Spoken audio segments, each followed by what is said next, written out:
We better done every day we're bad. And then it's Steve energy like Trinidad. Yo, and we're back. Welcome back to Talks and Tings. Whee! Put a laugh track behind that. I'm also putting a laugh track? Not laugh track, sorry. The clapping. Oh, true. That's a great idea. Hey, y'alls. I'm back with my real her. Who's that? Hi, my name is Melissa. This is the girl I remember. Melon Online. This is the one I met. Well, so it beautiful. wouldn't have looked like this. It was sort of like this. It was blonde. It was the idea. It was brighter. It was like this. Yeah. I could, yeah. Yeah. Yeah, I That's guess. what I remember. Yeah. I used to do this kind of eyeliner Probably. a lot more. Yeah. I was just wearing mascara. I didn't really wear falsies. Yeah, and I just had your eyebrows, and that was always the most eyebrows. most important thing. That's my eyebrows. That's never going to change. That's my eyebrows. No, the eyebrows are very necessary. I am Sheldon, and you are now watching Talks and Tings. Hair's going into my eye. Why? Maybe it needs. Well, it's not even like curly. It's just straight at the ends. But sorry, give it a couple days. I have to wash it, so okay. Yeah, it'll be fine. All right. Yeah. Anyways, let me start this timer. Yes, because we're back and we're recording. Mm-hmm. Hey, how you doing? Long time no see. I know, it's been a whole couple days. Yeah. That's not true. We've seen each other all day. Really? Yes. You worked from home today. Well, how was your day today? Gotta check in. Whatever. My day was pretty cool. Got to exercise. Wonderful. Got to work on some of the stuff I wanted. Okay. Completed a lot of forms for Phoenix because she's going to a new daycare, as you know. Well, you guys don't know, but as you know. Yeah. That took up way more time than I anticipated. Well, that's, I guess, part of it. That was a lot. Part of the life. And it was just nice being around you and spending time. And, yeah, I was working from home today. So. Yes, so it was very great. Yeah. Yeah, and then spending time with Phoenix in the evening was cool. This hair's trying to kill me. All right, so how was your day? My day was good. Okay. We had some good food today. I really appreciate the dinner you made. True. The That was delicious. Breakfast was just fruit, I agree. so that was good. I agree. We've been really on track with this. I'm trying. I mean, you got to slow down on your pistachios. But they taste so good. That's fine, but self-control is a part of this process too. Exactly, which is why I'm having pistachios. Self-control meaning portion control as well. It's because you can't eat a bag of pistachios and expect the results to be the same as if you only ate a handful. But let's not talk about that because we're in parenting month for us. Facts. It is March. It is now parenting month officially. That's what we're talking about, at least. No, we're like, making is there something? No, we're just making that a thing. Okay. It's now the month where we celebrate parents, any caregivers, people who have children who are not yours. We celebrate you, anyone who's taking care of another youth. Yes. And also, as Nicki Minaj says, her sons. So anyone who's a parent. Yes. Everyone is our sons. Yes. And daughters. Daughters. But yeah, so for parenting month, I actually think it would be really cool for us to kind of reflect and share some of those things that have changed as a result of having children. Well, child. I say children because I feel like our dog is our first child. Yeah. So yeah, only people with animals actually really understand that though. Yeah. Yeah. If you don't, you know. Yeah. No. You're not going to truly realize you're caring for something. Like fully, deeply. Yeah, like really. And building a bond. Even if you don't speak, there's a serious bond still being built. There's still love being shared on both sides. Exactly. Especially with a dog. Yeah. Sometimes cats too, but. Yeah, you build a bond with a cat. Because think about it, no matter what the animal is, you're going to build a bond. That's true. So what about fish? Yeah, I'd be sad now if these ones died. So I said see past. Yeah. What? You've had them for so long. Yeah, and like think of Takeoff. He really made it through everything. Yeah. No, he's the one who survived. So and showed all the rest of the other ones how to really survive. For real. Shared the wisdom. Yeah. Crazy. Yeah, I have a fish named Takeoff, and it's the only surviving fish from my original set of 4, which were the Migos and Cardi B. And yo, it's crazy because yeah, anyways. So let's get into relationship stuff. So how has our relationship evolved since having any children? So it's even before Luna. Yeah, since having any children. Whoa, before Luna, before we had any responsibilities. I don't even know what life was like before that. Me neither. No, I kid. I'm gonna assume that we did what we want more. We had no. We went on dates whenever we felt like it. Yeah, there was no cares. It was just like, you want to go? Let's go. We went on dates. We just still go on dates, but like we really, really went out. Yeah, I think we just lived a lot more in that capacity of like just being able to go whenever you want to go and not having to think about anything. Yeah. I think did we take trips? Still at the same frequency. The only difference was we couldn't just like, I think we were both freer as well in our schedules. Yeah. So we kind of like did trips, like local trips. Oh, okay. Yeah, we did a lot more local trips, I would say we did. But otherwise, I feel like the like big trips are still about this. Yeah, about the same frequency. Okay. But yeah. I also think when it came to concerns around like finances, we didn't really make any long-term plans then. Oh yeah, we were just living. We were just spending. It was literally only as we got Luna that we started long-term planning. Yeah. And then the year after is when we got pregnant. So it's very interesting. Yeah. We were, well, I'm going to say because we thought about benefits. Yeah, we were young before. So yeah, we went to parties more. We were at a lot of parties, I felt like at one point. We did. I was just like, man, because I'm like, where am I wearing all these outfits? But yeah, so we were really out. Yeah, out. Back in the day when we were young. When you were young, because speak for yourself, I'm still very young. Okay, sure. Yeah, you can claim that. I'm good. Yeah. I'm a young person and I'm living a full youthful life and I'm enjoying it. I really like my life. That's good. Yeah. That's a positive. Yeah, because even after kids, I feel like we still go on dates. Obviously not the same frequency, but plus there's more planning involved. Yes, but there's nothing lost. No. In the process. Like time with Phoenix is enjoyable and she's funny and like it's even together. Luna, like we're together. I also feel like Luna, we started going out like walking more. Yeah, we did walk more. Her through the woods and stuff. I think we went camping with her when she was young and stuff like that. We also figure out how to do a lot more low cost free things. Yeah. So I feel like even now we probably go out more, whereas when it was just us two, we'd always go to a paid event. Yeah. I feel like we really did spend a lot of money before. Of course. And even though it's about financial responsibility, no matter what, I feel like now it's not necessarily just to be financially responsible. It's just, you're like, whoa, there's a lot more little things that you can do with a child. That's true. Like there's a lot more family things, family events. You can just go to a winter festival. And it's not nearly as expensive to do those things. No. And that's the funny thing. You think like, kids are so expensive, but in reality, you become smarter about how you spend your money and how you spend your time. Yes. So you don't have to do the expensive things. That's a good point, especially because there's a lot of people among gender wars being like a hot topic online. I feel like finance wars is another hot topic. Absolutely. And so everyone's trying to be like, oh, how can you survive on like $20 an hour? Yeah. And like, you'll see parents in the comments like, well, I have to do it. You just figure things out. And I'm really thinking like, we really just figure things out. You don't always need to shop, but you don't need a $1,000 designer, this and that. No. Like when you really think about it, you don't need it. No. It's really just for you to, I want to say feel good about yourself, but it's more so to show other people that you have it. Because like, why else would you buy something expensive if not to show somebody else? Like it's not really for, I'm not going to put on this designer purse just so I can look in the mirror and be like, I have this designer purse. Look at me. Well, I assume you'd have to like it, hopefully. You'd have to like it, but utility wise, it's... No, because some designer purses are made just like other purses. Yeah. So you can use it as good, but maybe you really like that design, I imagine. I'm not a designer purse person. I just like what I like. I know. And I'm very...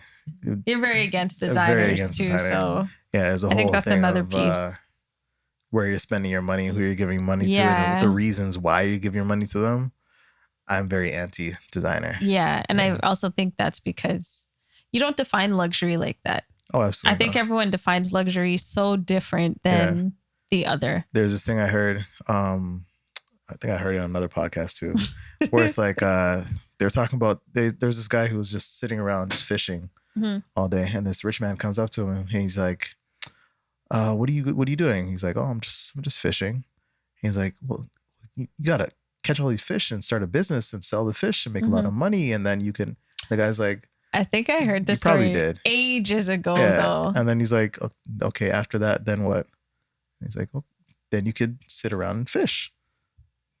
He's like, I'm doing that right now. Yeah. So it's the idea of like they want to make you work hard to get all this money so you could not work hard anymore. Eventually.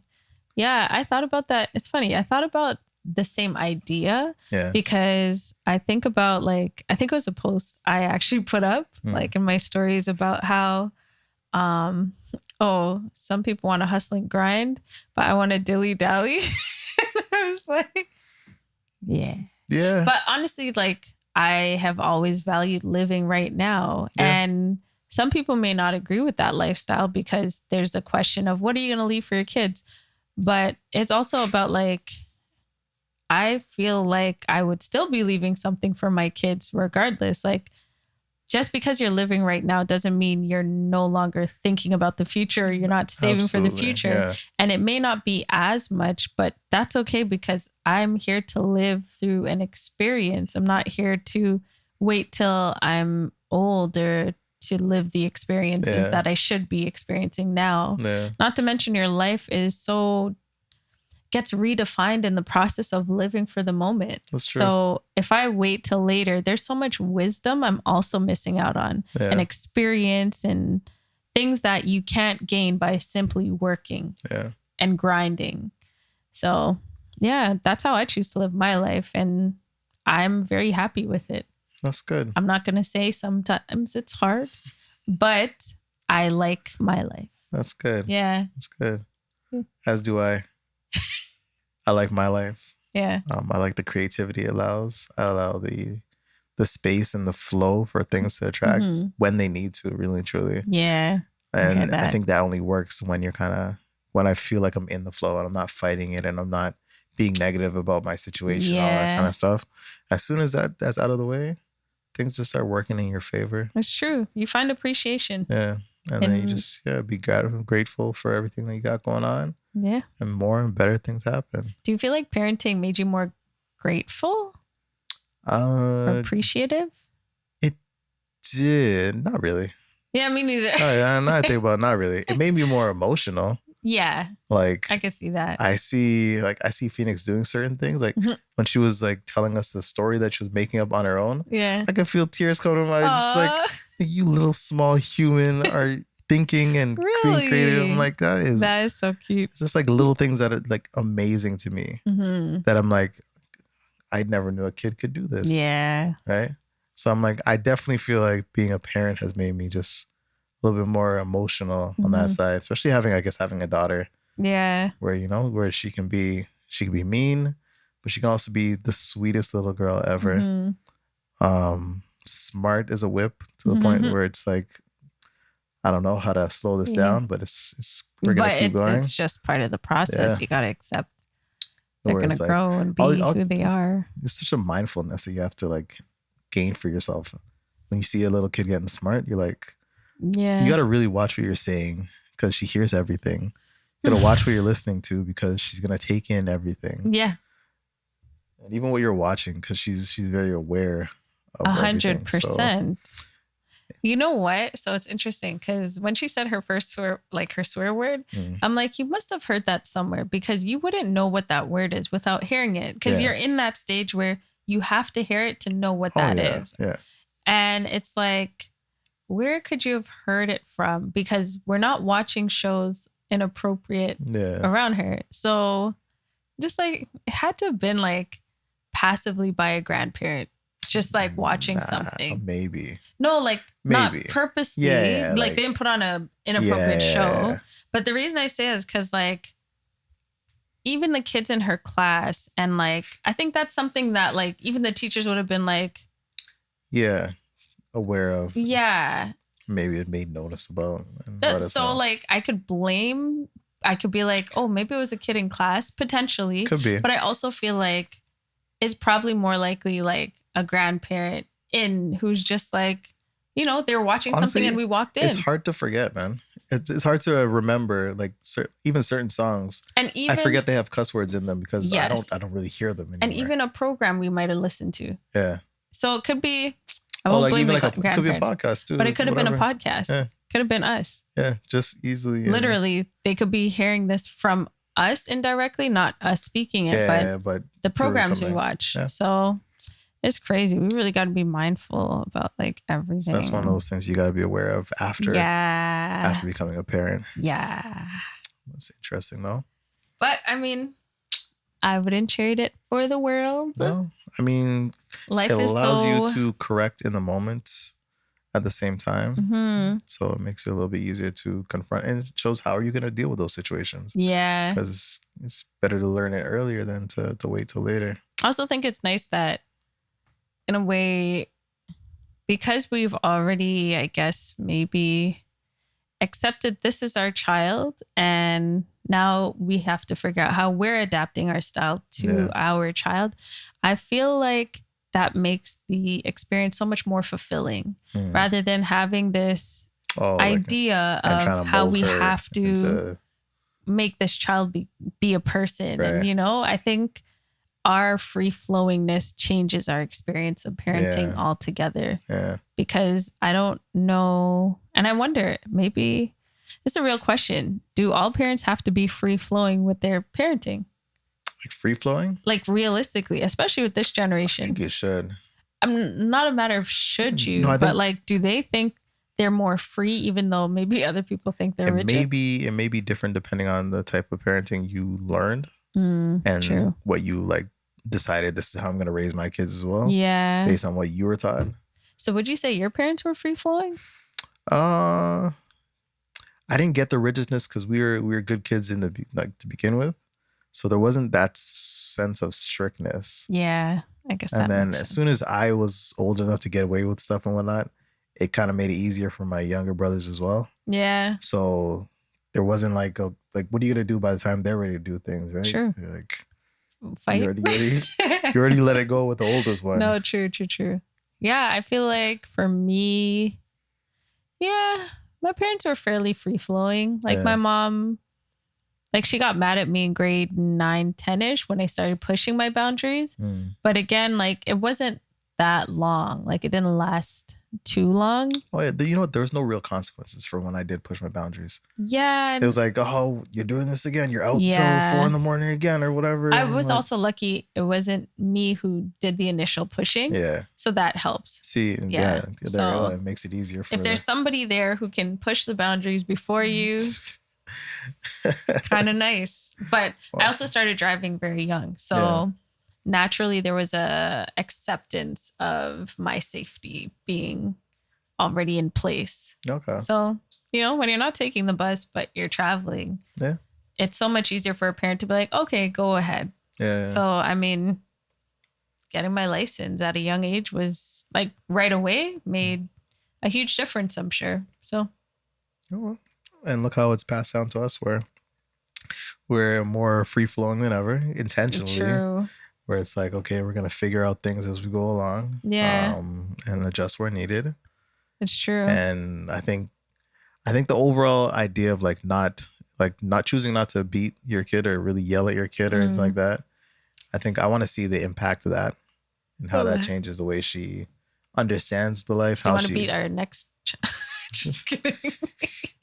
As an experiment, we're gonna not crazy. Be one and beat the other one. That would actually be crazy. No, I just want to see how she deals with other people. Mm-hmm.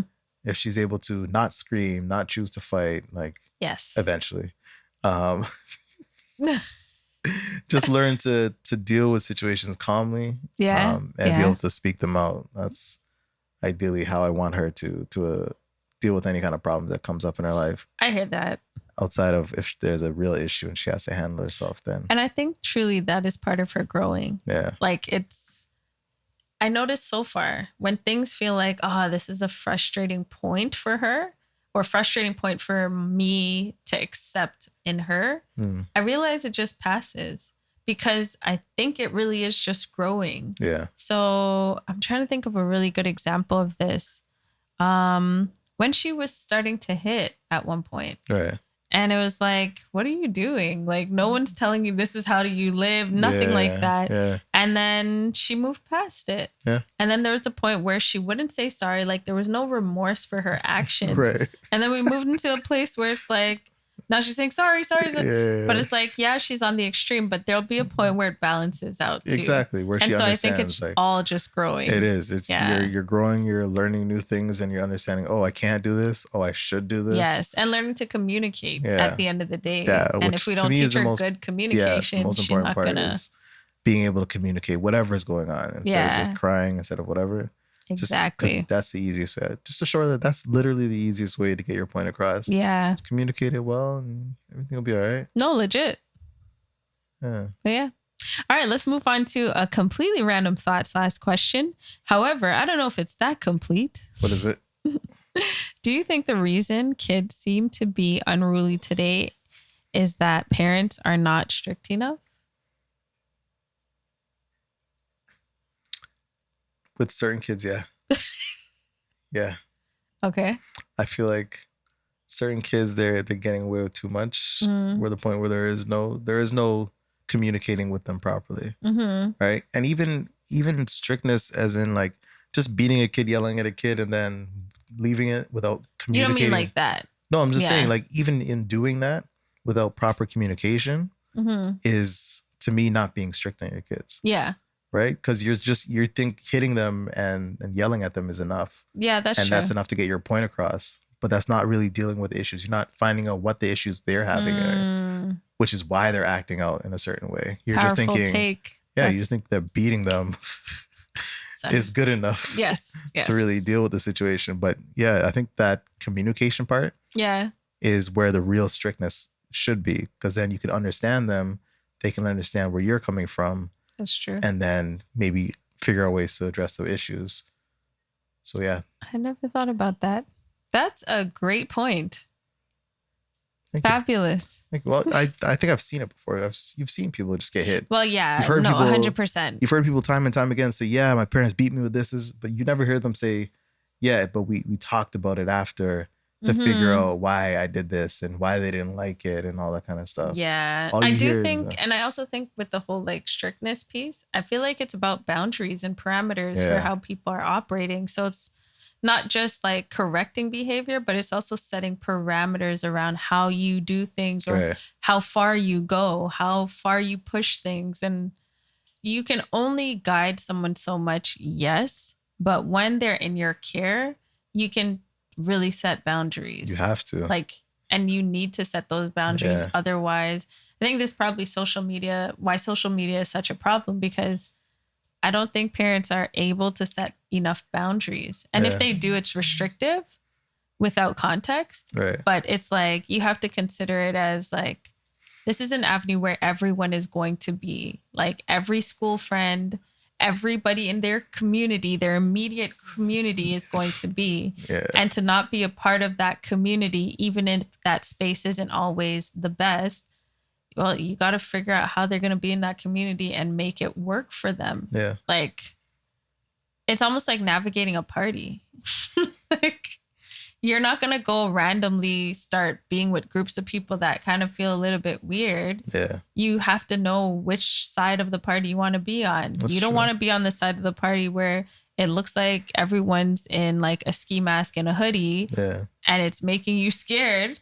You want to go to the side where it's like, oh, okay, people are just dancing and having fun, potentially. Yeah. So you kind of have to set yourself up to like, you have to teach people these skills to know your groups of people. Yeah. And to me, that's probably more what I think is like missing and making people a little bit more unruly because they don't know how to actually work within their safety. Right. We're trying to create the safety net for them, which we can do to a degree, but we're also not telling them how to create a safety net. Yeah. We're not even giving them the tools to be like, oh, if you feel off about something, trust your gut. Yeah. I don't think I've ever heard a parent say, trust your gut. No. Ever in my life. It's Not even trust to me. what I say. Yeah. Do what I say. And even I understand, especially now that we have teens in the house, that trusting their gut may not always work out for them, but there's lessons to be learned in that process. That's true. I mean, a lot of times when they actually trust their gut, not just go along with the flow with other people and what they want to do, like peer pressure wise, then they realistically know what to do. I think I've noticed that too. Yeah. Like realistically, they know, like you can tell, and this is the interesting thing for parents, I guess, you can always tell when they're listening to other people as opposed to using their own thoughts. Yeah. And then it's funny because as teens, they're so intense at believing they're always in the right. Oh, yeah.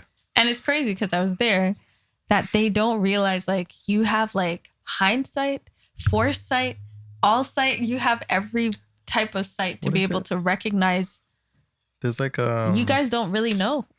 There's like it's like a gene or like a thing that we've done over the years of like growing as humans, where it's like in those teen years, there's something in you that says you have to believe you're right in order for you to break away from your parents and like think of it like animals, like and go off and start your own family and find your own tribe and do all those kind of things. Like you'd have to believe what you're doing is actually right for you to want to even try and do those things. Versus like being a child and like, no, I got to cleave on to whatever my parents say and listen to them all the time. Eventually you get to a point where it's like, no, you have to, as an individual, believe in yourself enough to be able to go and make decisions for yourself. Yeah. So that's that's the high school years, I guess. The teenage years. Those are like those high school teenage years. Yeah. Where your brain starts doing this, where it's like, yeah, I have to actually do this to go. Yeah. Even if you're wrong. And it's the parents who don't allow their kids to trust themselves. That's and create true. this stigma of fear. A disconnect. Yeah, where it's like, yeah, you can't trust yourself. Kids are always wrong. Like sometimes that blows back because like then they don't know what to do. They get a little confused. They get into situations and it doesn't make sense. Yeah. Yeah. I feel like that's where you end up having people who get into like relationships that are really unhealthy because it's not to say that kids should be in a relationship. What's the word? It's not to say they shouldn't kind of experiment, like date to a degree in high school, but it's also like, don't get into like a serious relationship in high school. You know what the problem is? Like, kids don't really date in high school. Like they don't do dating. They just like talk to somebody. Talk to each other. Yeah. And like say, oh yeah, we're boyfriend and girlfriend now because we talk to each other. But they don't actually like, oh, let me take you on a date. Yeah. We'll go to the movies or we'll whatever anymore. I wonder if they do now. Because I don't know. To be honest, I don't know. You should ask. But I'm sure they probably do. Based on what I see, actually based on Riley, it's more like I think they Riley do, but I guess younger, maybe not. Yeah, I don't know. I feel like they probably do go on dates. Because remember, yeah, they do. Because I feel like I've gone to Moxie's and I see like young people and I'm just like, I can't be here anymore personally. But it's just kind of like, oh, this is where they're coming for their dates? Yeah. But it's like back in the day, we did go there for our dates. Not in high school because we didn't have Moxie's money till our 20s. We didn't even have a Moxie's. Yeah, and that's true too. Yeah. What did we have? Jack Astor's? It was Jack Astor's. Crazy. McDonald's. But yeah. So yeah, I also think it's not completely about strictness. In terms of why kids are unruly. I actually think they've just been empowered to be more unruly. Yeah. There's no future left for them. No, I'm kidding. No, I really just feel like having so much access to any and everything, like technology, internet, all that sort of stuff, they really get to see how adults behave. That is true. We are always their role models. That is true. Or we are always their, what's the word? Influence. Yeah.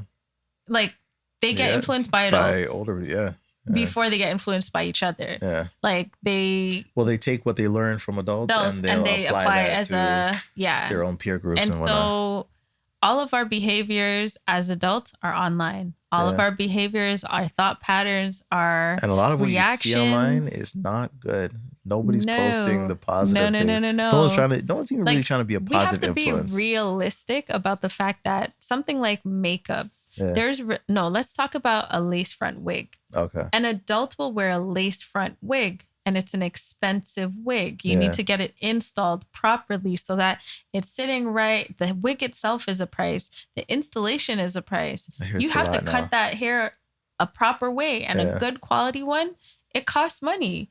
There's no way high schoolers can afford that. And realistically, they wouldn't have picked that up from a friend. They had to pick that up from an adult. Oh, yeah. What they see on social media. It's kind of weird to me that it's like, well, we're all going to do this thing, but these young people are not going to pick that up. Yeah. What? Yeah. And you know what? I feel like it sets it's just weird. It sets a bad precedent for kids in terms of what's important. Yeah, but then you also start realizing as adults, we have not figured out anything. No. And I know for us, we could be like, yeah, we really haven't like figured out that much. Like, because I don't feel like we're that different from who we were before, but obviously you make changes as you go. But there's like obviously something that's not translating for adults. Yeah. Well, I think overall, it's not translating for adults. Well, what do we want besides like, what are we working for? Mm-hmm. Like as an adult, what are you working for? If you say you don't have a family yet, you don't have kids. If your plans aren't for that, what are you really working for? You're working for to get money, to get the big house, the nice car, the designer or good clothes, so you can go out to party and drink. Like what? It's crazy because now you say that, I'm like, all we've been working for is more money. So people without any moral ground or any grounding in general, or any even like conviction to a greater purpose, they're going to do anything for money, including rob, steal, sell themselves, portray the image of money. Yeah. That's just what's going to happen. So we messed up, like in a real sense of like, as adults, we messed up making the pursuit of money pretty much the end all be all. Yeah, definitely. And I think as millennials, we probably don't want to acknowledge like we're a part of that problem. Definitely. But I think we're perpetuating the same narrative. And if you're not there yet, that's all you're seeing. Yeah. And you feel like that's where I should be. I should be making 100,000 a year. Absolutely. I should have the house now. I should have the car now. Look at our parents. Yeah. I don't think they didn't really talk too much about it, but they perpetuated get a home and raise a family. Yeah. And then when we took over that, it became, well, I need to have more money to get that. Yeah. So my focus is now, I need more money. Yeah. I need more money. Everything I do, more money, but still live the life. And then now we have the generation of people who seem unruly, but it's because they don't even know why they're going to be pursuing money. Yeah. Or they don't even know, well, maybe they do. Outside of that, that's all they know is that I'm going to get older and I need to get money. Yeah. Everything I see is I need to get money. If I want a girlfriend or a wife, I need to get money. And as a girl, it's like, nope, I need to be taking his money. He's supposed to be giving me money from the jump. And the discussion is only money. That's it. So everyone is transactional. Nobody actually has purpose or guidance. Mm-hmm. And then we're expecting them to be sensible. And then who are, like, even as adults, who are our influences? Who are celebrities? Who are... Yeah. It's just... And the majority of them is just talking about the money they make. Even if you're a singer, musician, an actor, or whatever, you're doing an art form. Yeah. But it's not about really your art form. It's about how much money you're bringing in from that movie you did. Yeah. How much, how many sales that movie you did. It's not about how good the movie did. It's how well did it sell? How well did your album sell? Wow. But it's not even like that's just the money portion. But what about the art? Is it good? Is it thought-provoking? Is it changing our culture? Is it shifting things forward? Right? Those things aren't, nobody really, like, that's not really good. Like, did it sell? That's all we really care about. Yeah. The art forms don't matter anymore like that. That's why you see certain things where it's like, yo, you feel certain art forms are dying or music is not as good as it used to be and all that kind of stuff. Because the art itself is replaceable. It's not about that. It's about how quickly can you put out music. How quickly can you make money? It's not about how quickly can you make music, because it's really just... How quickly can you make money off this thing? And people know that if you have more exposure, then there's a better chance of people consuming your stuff. Viral content. How do I make more content to make some money? Everything is coming back to money. That is crazy how social media, where even like Instagram, where people said it used to be about, sharing your life in this moment. Yeah, I remember my black and white sepia tone photos and stuff. It was just... That's what it was. Just you in this moment sharing pieces of your life. Yeah. Like instantly I don't know what gram's supposed to be, but gramming your life. Yeah. Right? Telegram, maybe. I don't know what Instagram. So like a telegram takes some time to get there. Yeah. But it's instant, so you're getting a picture. Sure. Yeah. That makes sense. But no, it used to be just sharing what's going on in your life. Yeah. Now it's about how can I sell? How can I be an advertisement for something? And it's like, do people have regular accounts anymore? Yes, but they're all private. But what do we get to see on social media? What fills our pages? Literally sellable content. That's it. So everything, even what we're doing, just selling content. I don't know, man. We're just having conversations, really, truly. Yeah, we are. Yeah. Are we trying to sell content? Well, technically, why did we pick this up? Well, we know our reasons for picking this up. Yeah. But at the end of the day, there's still a bottom line. There's still a hope in your mind about what can happen from it. Yeah. Everything is still translates back to, can I make some money? I'm going to make some money off this. Can we pick up a passion or a hobby without money being attached? You can.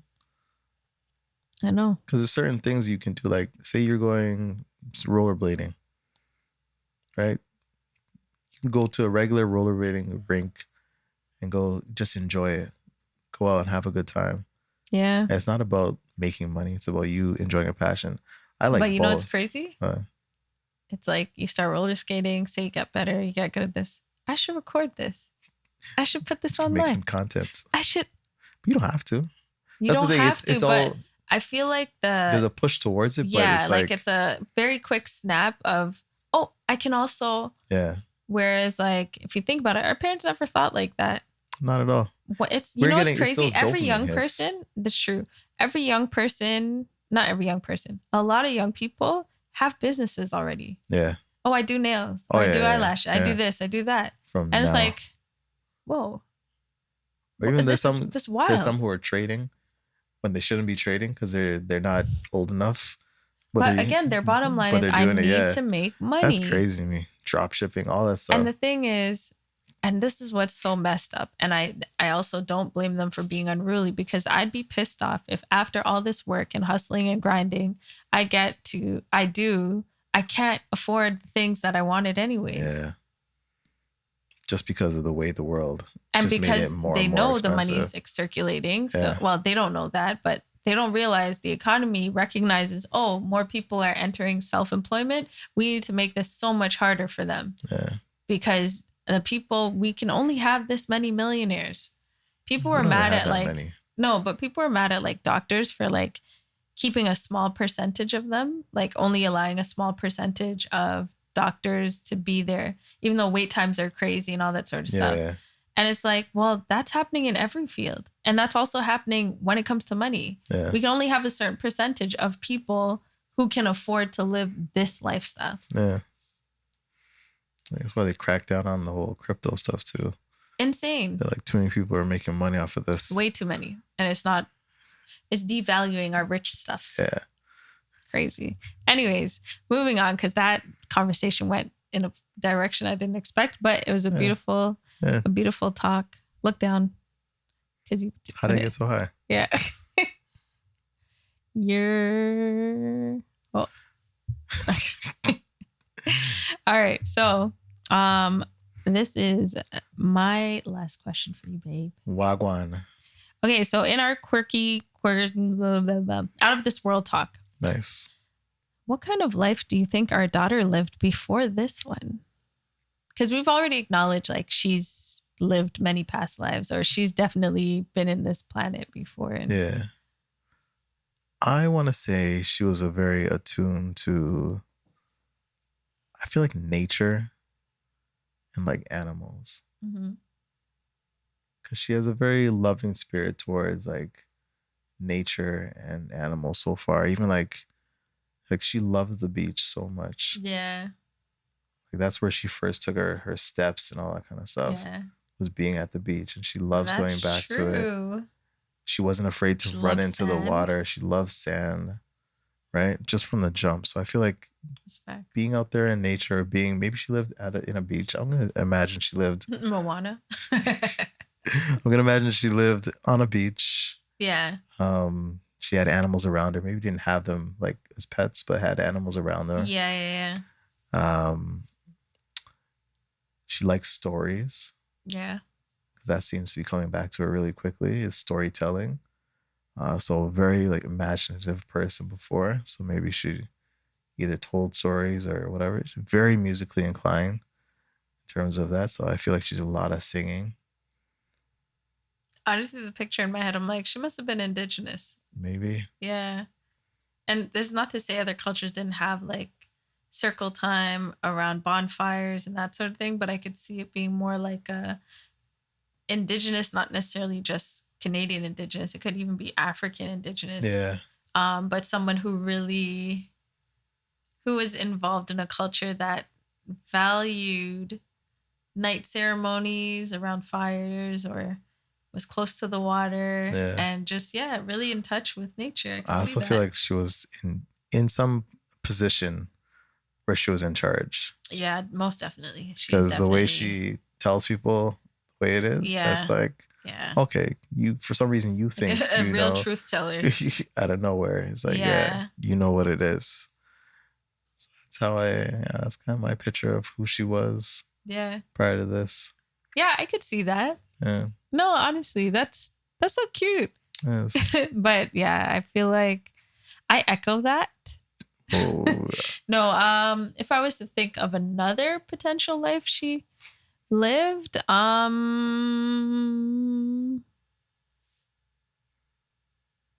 don't know. You spoke to like every aspect of her that really, really stands out. It sucks when we both I could see her being a caregiver. Oh yeah. Yeah, I definitely think she was maybe a medicine woman, if anything. Yeah. A doula, good with children, or gave birth or helped the birthing process. Oh, true. Yeah, she definitely could have been a doula. Even seeing her hold the baby the other day, she hold the back and the head. Yeah. You notice that? And it's weird because it's like, we didn't really teach I've never taught her to hold the back. I mean, I'm wondering if I maybe indirectly just been like, here, you want to hold the baby like this. I probably have, but maybe to hold the back of the head. Also, she's seen babies around with you, so that's also true. So she probably just seen how to hold a baby properly. Yeah, that's possible. But even to do it and like replicate it out of those contexts, it's like pretty interesting to see. I'm like, where are you really remembering that stuff from? I could definitely see her being the medicine woman. Yeah. Yeah, especially because I feel like she just loves taking care of people. She loves her doctor sets. Yeah. She is in the kitchen, so she could be putting things together, mixing little concoctions and giving that to people. And yeah, I could see that. She could even have been in an old school hospital where they really had to mix medications potentially, or I could see her having lived that kind of life as well. Just, being in a ward where you're maybe taking care of children and you're putting things together for them and just having that experience. Yeah, she's just so wise. Just so wise. So interesting. Yeah. And it's also, she picked up numbers, I feel, sooner than she picked up letters. Oh, ways. Shapes. Like even and being colors. able to like recognize how many is what, or be able to count things. The other day. shapes before colors. Yeah. And that's interesting because we're talking geometry and math. That's true. Over letters, like words. Yeah. So it like could be because she was more on the side of knowing measures. Yeah. So this is so interesting. She liked to cook too.